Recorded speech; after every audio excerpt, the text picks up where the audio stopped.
Doctor Marang के साथ जो डॉक्टर ज़हीर है ना, वो इंसान नहीं हैवान है, हैवान। उस हैवान को ये कहना चाहता हूँ कि है हैवान, ये किताब मैंने जब तुम्हारे कैंप पे लाया, ये गलत नहीं है। इसमें नमाज के तरीके हैं, इसमें अल्लाह की बड़ाई है और ये फ़ज़ाइल अमाल है, जिससे इंसान वो इंसान जब हैवान है ना, जब इस किताब को पढ़ता है वो इंसान बनता है। हमने खुद सुना है कि एक चोर, एक डाकू जब अल्लाह के रास्ते में जाता है वो तबलीग वाला बनता है, वो इंसान बनता है, हैवानी ज़िंदगी को भूलता है। ये किताब को उसने बोला हमारे कैंप में अलाउड है और इसको मैं इजाज़त नहीं देता हूँ। और अगर इसका तालीम करते हो चुपके चुपके करो। अल्लाह की बड़ाई चुपके चुपके हो सकता है, किसी के पास जवाब है? हो सकता है अल्लाह की बड़ाई चुपके चुपके?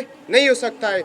ये इस्लामाबाद में हमारा पहचान वाला कोई नहीं था, तो फिर हमारा पहचान था अल्लाह का घर। हम वहीं गया था और सो गया, सुबह हो गया था। पूरी रात मेरे दोस्तों ने रोया था कि अल्लाह की गुस्ताखी की है, तहज्जुद भी पढ़ी, दुआ भी की थी। फिर सुबह मशवरा किया था, तीनों ने मशवरा किया भाई अब क्या करें। तो हम लोगों ने बोला कि जाकर डॉक्टर से मुलाकात करेंगे, डॉक्टर मारंग से। अगर उसने जो भी इजाज़त दिया तो हम वैसा करेंगे। तो हम लोग यहाँ पर पहुँच गया और उन लोगों की जो सिक्योरिटी गार्ड होता है ना, उन लोगों ने वहीं से गेट से हमें रोक दिया और उन्होंने ये बोला आप लोगों को इजाज़त नहीं है, और डॉक्टर ज़हीर ने बोला इसको इजाज़त नहीं है। तो डॉक्टर ज़हीर को भी फ़ोन कर दिया कि भाई ये रात वाले लड़के आ गया है, इसको क्या बोलेगा। डॉक्टर ज़हीर ने मेरे साथ बात किया था, मेरे को बोला तो आप मेरे रात में बोला है तो आप मेरे भाई हो। मैंने बोला भाई नहीं हो आपका, अगर भाई होते भाई को दीन के लिए छोड़ लेते, लेकिन आपने नहीं छोड़ा। तो उसने बोला तो अभी भाई ऐसा करो कि आप निकल जाओ, नहीं निकलोगे तो ये साथी आपको मार देगा।